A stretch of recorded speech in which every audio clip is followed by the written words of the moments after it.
So today we're going to talk about the song Sing Sing Sing with a Swing. This was a big band song from back in the 30s that helped define the sound of big band music and swing music. Now, Sing Sing Sing with a Swing was originally written by Louis Prima in 1936, but a lot of people actually don't know that because the Benny Goodman cover in 1937 went on to be the more important, more influential, and more well-known piece.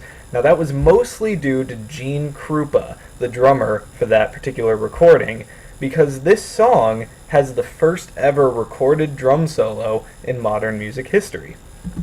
Now a little bit of background on Gene Krupa. He was an amazingly energetic, very passionate drummer in the big band and swing jazz era of music. He was extremely instrumental in the development of the modern drum set as we know it today, and even more instrumental in the development of the sort of crazy, energetic drummer persona that we have today. Now, drums back in the day were a little bit different than the way they are now. The drum set comes out of the vaudeville era, around the 1880s, even up to the 1930s, because they needed multiple percussion instruments but had a small stage to work with.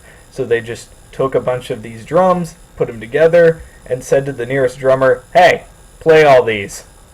So the term trap set comes from these initial weird contraptions that were just very difficult to work with. But over time they got better, but the drummers were still just kind of there to keep the beat, which is obviously their most important job, but they were never really looked at as anything special until Gene Krupa came along and really energized the drums, really showed people that they can be a fun instrument for solos and entertainment. So without further ado, here's part of that drum solo.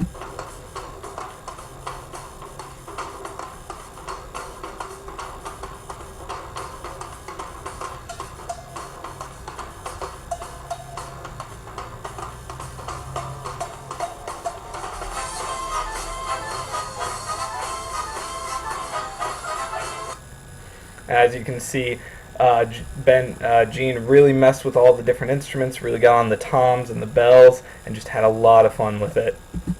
As far as his influence on modern music, Gene Krupa's soloing paved the way for a lot of the drumming personalities that we have today. Neil Peart, for example, is well known for his intensive and technical solos, while Travis Barker is well known for his crazy amounts of energy during his live performances. Both of these kind of come from Gene Krupa's work. So the legacy of the song as a whole, super fun song, helped define the big band and swing era of music, and is still super fun to listen to.